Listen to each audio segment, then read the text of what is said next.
Welcome to the Tech Talks Daily Podcast, where you can learn and be inspired by real-world examples of how technology is transforming businesses and reshaping industries in a language everyone can understand. Here is your host, Neil C. Hughes. Welcome back to the Tech Talks Daily Podcast. Now, as we all know, the workplace is incredibly different now.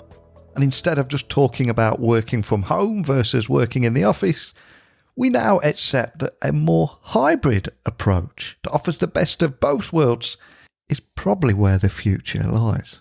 But for business leaders paying expensive leases, how much office space do they actually need? And how do they know how many people use their building? As most of you know, real estate is the largest expense for most companies. And more than $1 trillion is put towards unused but leased space. And companies have this huge problem on their hands where they don't know how their real estate is occupied. And the second challenge is how their space is used. Are certain amenities empty, or are they always crowded? Are entire floors occupied by just 5 people? The two big opportunities here in 2021 are optimizing real estate and designing a real estate space that employees and customers and ensuring that they have exactly what they need and when they need it. So today I've invited Density founder and CEO Andrew Farah onto the podcast to talk about how their technology sits above any open space and gives a real-time view of that information. But there are no cameras to track people or behaviour on purpose. It's privacy-focused and highly advanced tech that just uses infrared light, artificial intelligence and depth data to determine what's happening below. So try to imagine a room that you're in right now represented by billions of dots with your movement showed as different coloured dots lighting up in that space, and then artificial intelligence analyses what's happening from there. It's incredibly cool technology, and one of the reasons I've invited Andrew onto the podcast today to find out a little bit more. So buckle up and hold on tight as I beam your ears all the way to the US, where Andrew Farah, CEO and founder of Density, is waiting to speak with us now. So a massive warm welcome to the show. Can you tell the listeners a little about who you are and what you do? Sure. My name is Andrew Farah. I'm co-founder and CEO of a technology company called Density. We build technology that can measure how humans use space in real time and anonymously inside buildings. And we work with some of the largest companies in the world to try to understand how tens of millions, hundreds of millions of square feet of space are used. It's incredibly cool what you're doing, and you're using technology to bring all that to life. But I've got to ask, can you remember where your passion for technology came from and the moment that almost put you on the path that you're on today? I don't know that I can sort of reduce my enthusiasm for technology to like a single moment. I can say that my dad's love for the Macintosh, it was well after Apple II, but I remember getting a Macintosh really early and just spending all of my time on it. But the number of dependencies that have led to this particular conversation today are innumerable. And I would say that there were certainly a number of sort of key moments where it felt like it was wandering in a clearer direction, but technology has always felt like play. I actually can't believe I get paid to do this job. It's really it's a lot of fun. I completely get that. And here in 2021, we look back now, and you started Density nearly 7 years ago to help organisations understand how people were using space in real time, though. So can you tell me more about the story behind the company and those problems that you set out to solve? Yeah, so I'm not from real estate, and I didn't know that we would have gotten into real estate. We wanted to know how busy our favorite coffee shop was. And I remember we were sort of in upstate New York trying to figure out if this coffee shop called Cafe Kubal was busy. And we were really frustrated that there was an API for the weather that we were walking through in upstate New York, which is like -20 with a wind chill and 3 feet of snow, and not an API for how many humans were in a space. And we were reasonably sure that as we were designers and engineers, and we had ran a consultancy for a number of years, and we were reasonably sure we could solve this problem, over a weekend. So we looked for some stuff to buy that could count people. Surely counting people must be a solved problem. And we found lots of devices that were terrible. I mean, not even remotely close to good. And then we tried to build some software that could tell us how busy our favorite coffee shop was. And 7 years later, I can tell you with confidence that counting people is extraordinarily hard. And it's largely because people are weird. They do stuff that you just like wouldn't expect in space. They bump into each other. They take phone calls. They linger. They bring bags and boxes and bicycles and televisions and lots of other things with them. And as a result of that complexity, it's extremely hard for a computer to make sense of what is very easy for a human to discern or understand. And so we've spent the last, the majority of the last decade trying to peel back the onion of people count and space utilization with the ultimate goal of helping organizations, but long-term helping cities understand how they're used so that they can design themselves differently. Incredibly cool. And it almost feels like that everything that you were doing for those 7 years was preparing you for what the events of the last 12 months. And of course, now everyone's starting to explore the world of hybrid working rather than just being in the office. And real estate is the largest expense for most companies. And especially when more than $1 trillion is put towards unused but leased space, and companies have this huge problem in that they don't know how their real estate is occupied. The second challenge is how that space is used. So can you expand on the challenges combined with the rise in remote working and the big opportunities ahead to almost try and optimize that real estate and be more efficient? Sure. So physical space, and we'll limit this to physical space in and proximate to cities globally, is worth about $280 trillion. It's the largest asset class in the world whose performance we don't measure. And the only reason we don't measure it is because you can't put a camera above somebody's desk. You can't put a camera in a bathroom. You can't put a camera in a conference room that is used for non-web conferencing purposes or video conferencing purposes. And as a result, the vast majority of the built world, I mean, we're talking 99% and greater, was designed on an architect's best guess. We think it's 150 square feet per head. We think it's 300 square feet per head.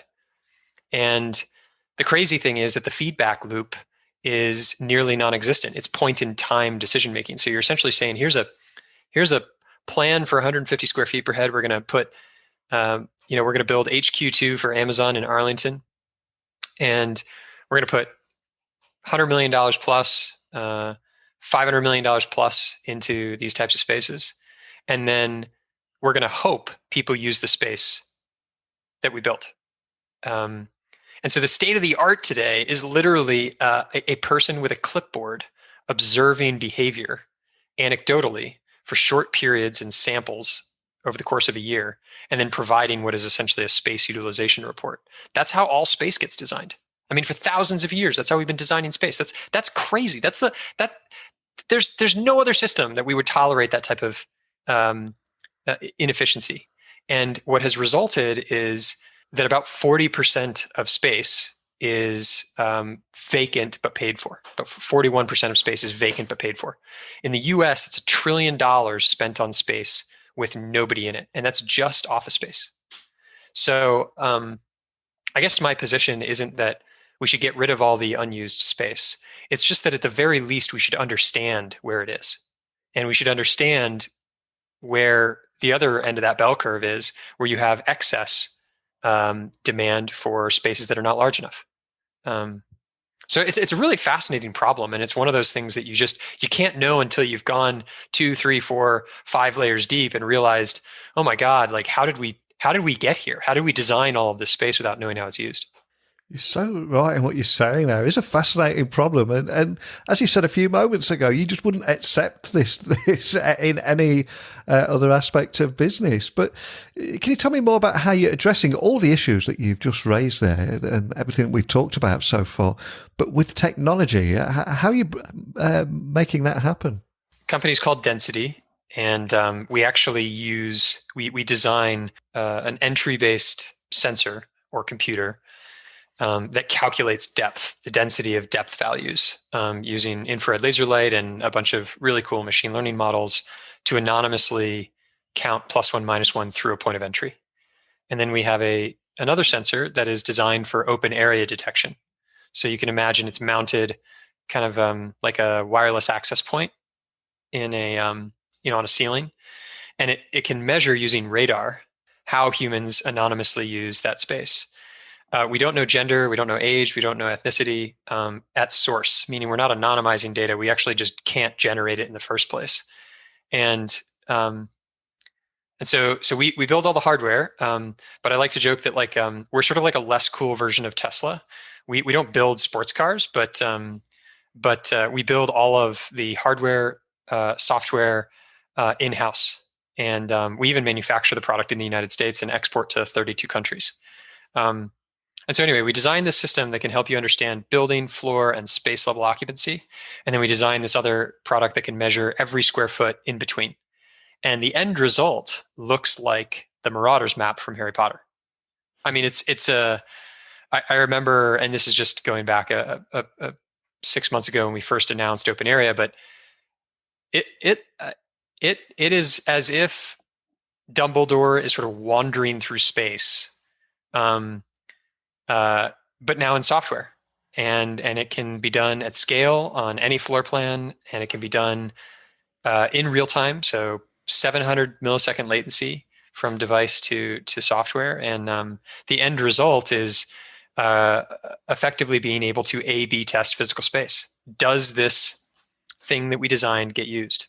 And if not, if we change it, does utilization go back up? I mean, it is really cool. I'm very biased, but it is really cool. And I suspect for many business leaders and decision makers listening, maybe they didn't take space as seriously as they should have before, but I would imagine that they really are now, especially with hybrid working and trying to work out just how much space they do need. So for those people listening, do you have any use cases you could share that would just help listeners understand how it could work in their world and their environments? We really have 3 users. Occupants, so people that are in the space. Workplace admins, so people that are responsible for the design and the space planning inside of a building. They're responsible for the floor in the building. And then portfolio admins. So those are like VPs of real estate, heads of global real estate, people that are responsible for a portfolio of tens of millions, hundreds of millions of square feet of space across many regions. At the occupant level, we actually have this thing called a safe display, where we can show you, in the present moment, the pandemic has created some interesting circumstances around limiting capacity. So we can show occupants whether or not there's enough space to go in. So you can imagine a television and a big green sign that says go, or a television that says a big green display that says go, or a red display that says wait, based on the real-time available capacity inside that space, floor, building, whatever. For the workplace, people that run workplace experience, we have a workplace analytics. So that is essentially showing them how their spaces are performing so that they can make better decisions about the design and construction of the spaces that are actually used. This also has a big role in space allocation. So oftentimes organizations will say, business leaders will say, I need 215 labs, or I need 16 new conference rooms. And the workplace team then sort of responds to that by doing construction and build. The problem is that all of those decisions historically have been anecdote and based on sort of personal need. I think that we need 16 rooms. I think that we need a certain number of labs, as opposed to hard data on whether or not those things actually get used. So we arm workplace teams with that data. And then lastly, at the portfolio level, we did a deployment with a customer. I believe they covered just one of their offices initially, we noticed that their peak utilization was 37% pre-pandemic. The busiest moment was 37% utilized to capacity. Wow. And this is a 1,200 person office. Mm. And I get this call and they said, Andrew, density saved me $3 million. And I was like, that's awesome. How? Because your contract is worth like, we're clearly, we need to charge you more because your contract was like $37,000. He was like, yeah. So what happened is we noticed that we had this 37% sort of peak utilization or whatever the number was. And we decided to walk away from a lease that we were about to sign 5 days later. And that lease was worth $1 million a year over a 3-year term. Wow. And it was because I could move the teams that we were planning to put in that office into the office I already had and had already outfitted with sort of the best in class stuff. And I want to go national. And so today with that client, I think we're in 50 cities, 70 buildings, 120 floors, and they have the most perfect view into how utilization is actually going as they reopen their offices of anybody in the industry. It's very it's like not having a sense and then being given that sense. And when that change happens, you realize how blind you've been to all of your space. And the pandemic has certainly accelerated the timeline. What a great story. I absolutely love that. And it's also worth highlighting, I think you've raised 51 million in Series C funding to scale further and nearly doubled in size and signed a record number of Fortune 100 companies, universities, governments, warehouses, and the list goes on and on. But can you expand on that and how that funding is going to help you scale? Well, our intent is to provide a standard platform for measuring how all space is used, and to do so while respecting the occupants inside the space itself. There are a lot of companies that sell low resolution cameras made in China with chipsets that are designed for facial recognition to customers to deploy above desks and take photographs of whether or not you're there, or if your jacket is still there, or if you've left a coffee mug on your desk. And we believe that if we could just reuse existing infrastructure, if we could just use your Wi-Fi data or use your IP data or whatever to derive this, we probably would. But the reality is that these technologies all fall short. Either they're invasive or not accurate, or they are low latency, or they're high latency, so very hard to create real time, or they're all three. And if you want to be able to build a standard platform, new infrastructure, buildings that are now aware of humans, and design that in a way that can allow you to distribute this to every relevant room in the world, that takes material investment and capital. And we work with some of the largest companies in the world, and one of the really important things about that relationship is that they feel that you're going to be around for the next 20 years. And so our intent was really to bring in a partner like Kleiner Perkins, and to join some of our excellent capital partners in Upfront Ventures and Founders Fund and DTA and 01 Advisors and Ludlow Ventures and all these amazing folks that have bet on us early, to become a standard platform for the industry globally. And like I said at the beginning of the podcast, it almost feels that you've been preparing for this moment for over 7 years. But here it is. We're now rethinking the workplace, reimagining work. What is it that excites you about how the world is evolving and how work is evolving and the role that technology is playing in that? So a founder that I respect once said, your job as a founder is to survive long enough for the market to notice you. And I really like that, because so many companies will get started and burn bright, burn some capital, do some really remarkable things, but maybe miss the window of maybe is a little bit too early. And I think in our case, we do very hard tech. Like the technology itself is very hard technology. But we've been around for a number of years, and to see and have been talking about what we think the potential of universal measurement. What would happen if New York only knew how New York was used? Would it design itself differently? And we think that the answer is yes, of course it would. It's just a question of how you solve the distribution problem. How do you get an intelligent device into every relevant room in New York? And whatever is true for New York is probably true for Tokyo and San Francisco and Denver and every major city in the world. And so if you could solve that distribution problem, you sort of earn the right to help remake, and reshape how our world is built. And I think, the pandemic, for all of its devastation, has accelerated trends that have been in the works for many years.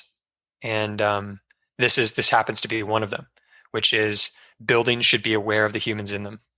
Humans should be aware of what they use. And ultimately, did you know that humans build 11,328 or something like that buildings every day in 2021? So 11,000, I'm not going to remember the number, 11,628 buildings yesterday, 11,628 buildings today, 11,628 buildings tomorrow.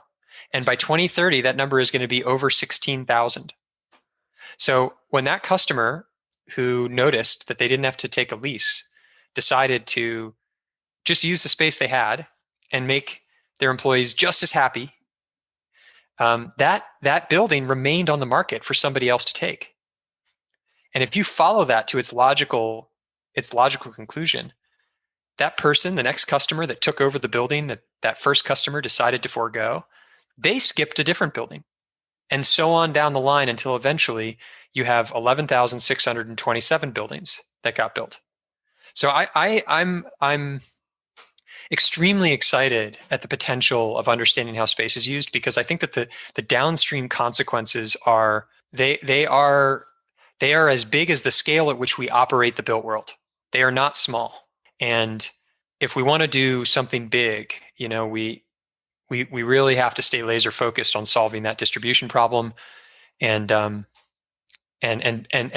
building something that we feel we don't have to apologize for, in respect to anonymity and preserving privacy.